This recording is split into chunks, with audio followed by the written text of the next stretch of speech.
नमस्कार मुलांनो, welcome back to our YouTube channel. Hindi व्याकरणाचा पहिला व्हिडिओ आला. त्याच्यामध्ये आपण एकूण 6 टॉपिक समजून घेतले. 6 टॉपिक सिंपल होते. आता पुढचे टॉपिक वन बाय वन समजून घेऊया. आता आजचा आपला पहिला टॉपिक असणार आहे ते म्हणजे वाक्य के भेद. आणि हा प्रश्न आपल्याला 2 गुणांसाठी येणार आहे. आता 2 गुणांसाठी कुठले प्रश्न येतात ते पण समजून घेऊया. पहिला प्रश्न असणार आहे, निम्नलिखित वाक्यों का रचना के आधार पर भेद पहचान कर लिखो. म्हणजे थोडक्यात वाक्य दिलेलं असेल आणि रचना के आधार पर ते कुठलं वाक्य आहे हे आपल्याला लिहायचं असेल. आणि दुसरा प्रश्न असा येतो, निम्नलिखित वाक्य का कोष्टक में दी गई सूचना के अनुसार परिवर्तन कीजिए. म्हणजे एक वाक्य दिलेलं असेल आणि ब्रॅकेटमध्ये आपल्याला वाक्याचा एक प्रकार दिलेला असेल आणि जो प्रकार ब्रॅकेटमध्ये दिलेला आहे त्याच्यानुसार दिलेल्या वाक्याचं काय करायचं आहे, परिवर्तन करायचं आहे. आता हे दोनही प्रश्न एकदम सिंपल असतात. वाक्यांचे रचना के भेदनुसार जे काही प्रकार होतात ते देखील बघूया. त्यानंतर परिवर्तनासाठी कुठले कुठले प्रश्न येतात ते देखील बघू. सोबत PYQ पण बघूया. म्हणजे अख्खी कन्सेप्ट आपली क्लिअर होईल. म्हणजे हे 2 मार्क आपले फिक्स होऊन जातील. आता पहिलं बघूया रचना के आधार पर भेद. पहिला भेद येतो सरळ वाक्य. सरळ वाक्य म्हणजे काय, जिस वाक्य में एक ही मुख्य क्रिया हो उसे सरळ वाक्य कहते हैं. जसं की रूपा स्वभाव से तीव्र है, एकच क्रिया होती, सरळ वाक्य झालं. हमारे शहर में एक कवी है, एकच क्रिया या ठिकाणी, दुसरी कुठलीच क्रिया नाही आहे, एकच क्रिया आहे. म्हणजे हे काय झालं, सरळ वाक्य. एकदम सिंपल बघा. आता पुढे येतं संयुक्त वाक्य. आता हे नीट समजून घ्या. 2 या 2 से अधिक वाक्य म्हणजे 2 किंवा 2 पेक्षा जास्त वाक्य असणार आहेत. समुच्चय बोधक शब्द से जुड़े रहते हैं उसे संयुक्त वाक्य कहते हैं. जसं की कुठले कुठले समुच्चयबोधक शब्द असतील तर और, इसलिए, तथा यांसारखे समुच्चयबोधक शब्द आले आणि त्यांनी 2 किंवा 2 पेक्षा अधिक वाक्य जर जोडली तर त्याला बोलतो आपण संयुक्त वाक्य. उदाहरण बघा, मैं स्कूल आया और वह घर चला गया. आता मैं स्कूल आया हे एक वाक्य आहे, वह घर चला गया हे दुसरं वाक्य आहे आणि दोनही वाक्य समुच्चयबोधक शब्दांनी जोडले गेलेली आहेत. त्यामुळे हे काय झालं, संयुक्त वाक्य झालं. पुढे बघा, राधा बीमार थी इसलिए स्कूल नहीं आई.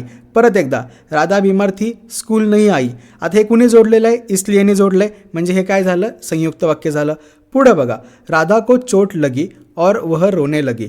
राधा को चोट लगी हे एक वाक्य, वह रोने लगी हे दुसरं वाक्य. दोनही वाक्य औरने जोडली म्हणजे काय झालं, संयुक्त वाक्य. सिंपल होतं. पहिला प्रकार पण समजला, दुसरा प्रकार पण समजला. आता तिसरा प्रकार थोडासा वेगळा आहे बघा. जिस वाक्य में एक प्रधान वाक्य और एक आश्रित उपवाक्य हो उसे मिश्र वाक्य कहते हैं. म्हणजे थोडक्यात काय, वाक्यामध्ये एक मुख्य वाक्य असणार आहे आणि त्या मुख्य वाक्यावरती एक डिपेंड असणारं उपवाक्य असेल. असा जर आपल्याला घटक दिसला किंवा असं जर आपल्याला वाक्य दिसलं तर समजून जायचं की ते मिश्र वाक्य आहे. आता उदाहरण बघू म्हणजे कन्फर्म होईल. राहुल ने दुकान खरीदी जो उसकी माँ की थी. आता इकडे नीट बघा, 2 वाक्य आहेत. राहुल ने दुकान खरेदी हे पहिलं वाक्य, जो उसके माँ की थी हे दुसरं वाक्य. आता दुसऱ्या वाक्याचा अर्थ समजण्यासाठी पहिलं वाक्य हे ऐकावं लागतंय. समजलं? म्हणजेच काय, हे मिश्र वाक्य झालं. पहिलं वाक्य प्रधान आणि दुसरं वाक्य झालं आश्रित. पुढे बघा, यह वही शाम है जो बहुत बीमार रहता है. परत एकदा, यह वही शाम है. ह्या वाक्यानंतर आपल्याला दुसरं वाक्य दिलेलं आहे, बरोबर. आता दुसरं वाक्य समजण्यासाठी मला पहिलं वाक्य वाचावं लागतंय म्हणजे मला दुसऱ्या वाक्याचा अर्थ समजतोय. अशी जर कंडिशन आली तर ते होणार मिश्र वाक्य. पुढं सेम प्रकार, यह वही जोधपुर है जिसे ब्लू सिटी कहा जाता है. परत, ब्लू सिटी किसे कहा जाता है हे समजण्यासाठी पहिलं वाक्य वाचावं लागतंय. असा प्रकार आला तर हे झालं मिश्र वाक्य. कळलं नक्की? समजलं प्रत्येकाला? आता बोर्डला आलेले काही क्वेश्चन्स घेऊया. पहिला प्रश्न, इसी लड़की को पुरस्कार मिला था. एकच क्रिया आहे, मग कुठलं वाक्य झालं हे, सरळ वाक्य. गुड. पुढे बघा, मजदूरों ने गड्ढा खोदा और घर चले गए. और आलं, बरोबर. म्हणजे काय झालं, हे संयुक्त वाक्य झालं. गुड. त्याच्यानंतर बादल गरज रहे है और बिजली चमक रही है. परत एकदा काय आलं, और आलं. म्हणजे काय झालं, हे संयुक्त वाक्य झालं. समजला फरक? नक्की. चलो अजून उदाहरणं बघूया म्हणजे अजून कन्फर्म होईल. काय दिलं आहे, अनेक वृक्षों में नई नई कोंपिले आ गई है जिससे वे हरे भरे तथा सुशोभित हो गए हैं. आता नीट बघा, हे दुसरं वाक्य. हे समजण्यासाठी मला पहिलं वाक्य वाचावं लागतं आहे. म्हणजे हा प्रकार कुठला झाला, मिश्र वाक्य झालं. समजलं? नक्की. पुढं, लोग शरीर श्रम करना नहीं चाहते और इन्हें हीन दृष्टि से देखते हैं. परत काय आलं आहे, और आलं आहे. म्हणजे कुठला प्रकार झाला, संयुक्त वाक्य झाला. समजलं? नक्की. 1 मार्क तर आपला कन्फर्म झाला. आता पुढचा प्रश्न बघायचा आहे. त्यासाठी आपल्याला अर्थ के आधार पर जे काही वाक्याचे भेद आहेत ते समजून घेऊया. किती येतात, विधानवाचक, निषेधवाचक, प्रश्नवाचक, विस्मयादिवाचक, आज्ञावाचक, इच्छावाचक, संकेतवाचक आणि संदेहवाचक. 1 बाय 1 नक्की हे प्रकार काय आहेत ते समजून घेऊ, म्हणजे ह्यांच्यामध्ये परिवर्तन करणं एकदम सोपं जाईल. बघा, विधानवाचक म्हणजेच काय? वह वाक्य जिससे किसी प्रकार की जानकारी प्राप्त होती है. म्हणजे सिंपल एक विधान आहे ज्याच्यामधून आपल्याला एक माहिती मिळते, त्याला बोलतो विधानवाचक सूचक वाक्य. जसं की भारत एक देश है, माहिती कळली. राम के पिता का नाम दशरथ है, माहिती कळली. दशरथ अयोध्या के राजा आहे, परत माहिती कळली. ह्यांना काय बोलतो आपण? विधानवाचक सूचक वाक्य. कळलं? पहिला प्रकार झाला. दुसरा येतो निषेध. त्याच्यामध्ये कार्य न होणे का भाव प्रकट होता आहे, म्हणजे असं वाक्य ज्याच्यामध्ये कार्य नाही झालं हे सांगितलं, याला बोलतो निषेधवाचक. जसं की मैंने दूध नहीं पिया, क्रिया पूर्ण झाली का? नाही झाली. निषेध आला म्हणजे निषेधवाचक झालं. मैंने खाना नहीं खाया, निषेध आला, निषेधवाचक वाक्य झालं. डन. निगेटिव्ह वाक्य थोडक्यात इंग्लिशमधलं. त्यानंतर पुढं प्रश्नवाचक. नावातच दिलेलं आहे असं वाक्य ज्याच्यातून आपण प्रश्न विचारतो त्याला बोलतो प्रश्नवाचक. जसं की भारत क्या है, राम के पिता कौन है, दशरथ कहाँ के राजा है. प्रश्न आलं तर समजून जायचं हे प्रश्नवाचक आहे. पुढचा प्रकार येतो तो म्हणजे आज्ञावाचक. ज्याच्यामधून आपण एखाद्या व्यक्तीला आज्ञा देतो किंवा प्रार्थना करतो, याला बोलतो आपण आज्ञावाचक किंवा विधिसूचक वाक्य. आता जसं की बैठो, बैठिए, कृपया बैठ जाइए, शांत रहो, कृपया शांती बनाए रखे. हे सगळं काय तर समोरच्याला आपण आज्ञा देतोय, विनंती करतोय, प्रार्थना करतोय, अशा वाक्यांना बोलतो आपण आज्ञावाचक वाक्य. समजले? पहिले प्रकार क्लिअर. आता नेक्स्ट प्रकार बघूया. विस्मयादिवाचक वाक्य. नावातच दिलेलं आहे, ह्याच्यामध्ये काहीतरी गहरी अनुभूती का प्रदर्शन होत आहे, म्हणजे जसं की उद्गारवाचक वाक्य. आहा कितना सुंदर उपवन है, ओह कितनी थंडी रात है, बल्ले हम जीत गए. म्हणजेच आपल्याला विस्मयादिवाचक वाक्य करण्यासाठी उद्गारवाचक चिन्ह वापरायचं आहे. डन. चलो पुढं बघूया. इच्छावाचक. ज्याच्यामधून इच्छा, आकांक्षा, आशीर्वाद यांचा बोध होईल. जसं की भगवान तुम्ही दीर्घायू करे, नववर्ष मंगलमय हो. ह्याच्यामध्ये आपण काय? एकामध्ये आशीर्वाद दिलेला आहे, एकामध्ये आपण इच्छा व्यक्त केलेली आहे. ह्या सगळ्या गोष्टींना बोलतो इच्छावाचक वाक्य. डन. प्रत्येकाला समजतं आहे? पुढं बघा. संकेतवाचक म्हणजे एखादं असं वाक्य ज्यांनी संकेत होतो, जसं की आपण बोट इंडिकेट करून बोलतो ते वाक्य. राम का मकान उधर है, सोनू उधर रहता है. बोट करून बोललो त्याला बोलतो आपण संकेतवाचक वाक्य. त्यानंतर पुढचा प्रकार संदेह म्हणजे डाऊट असणं. जसं की क्या वह यही आ गया, डाऊट आला. क्या उसने काम कर लिया, परत डाऊट आला. डाऊट असलं म्हणजे काय झालं? संदेहवाचक झालं. प्रकार समजले नक्की?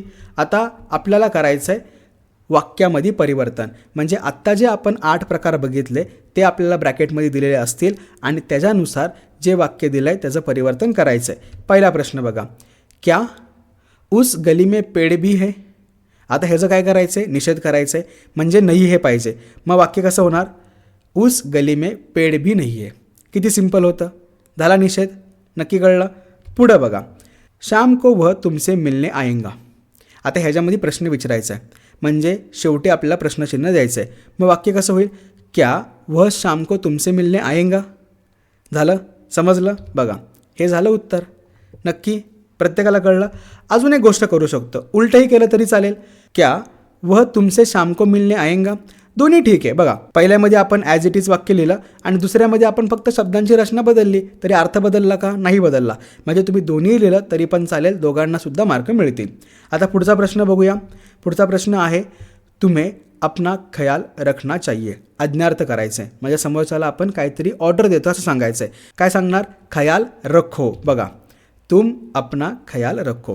मग आता ज्या वेळेला आज्ञार्थी करत असतो त्यावेळेला सर्वनाम बदललं तरी पण चालतं, पण वाक्य हे आज्ञार्थी झालं पाहिजे.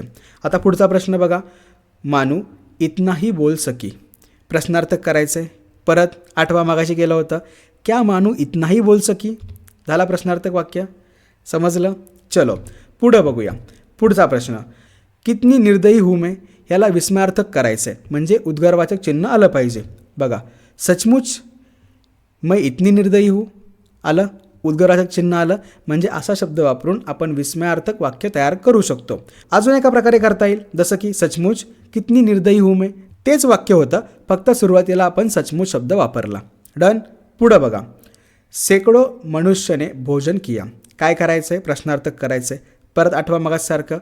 क्या शेकडो मनुष्यने भोजन किया. बरोबर. समजलं? मगाचा 1 मार्क कन्फर्म, आत्ताचा 1 मार्क कन्फर्म. प्रत्येकाला कॉन्फिडन्स येतो आहे. नक्की येतो आहे. चलो आता पुढं बघूया.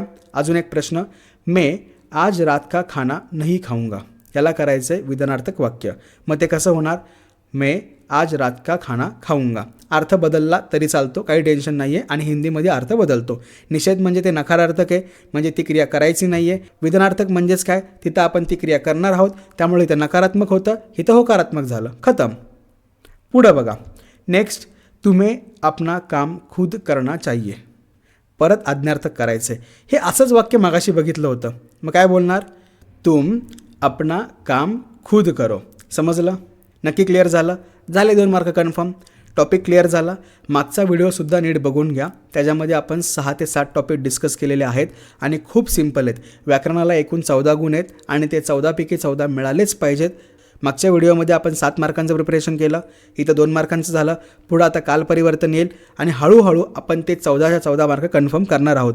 सगळे व्हिडिओज नीट बघून घ्या, व्यवस्थित प्रिपेअर करा. Bye bye, all the best.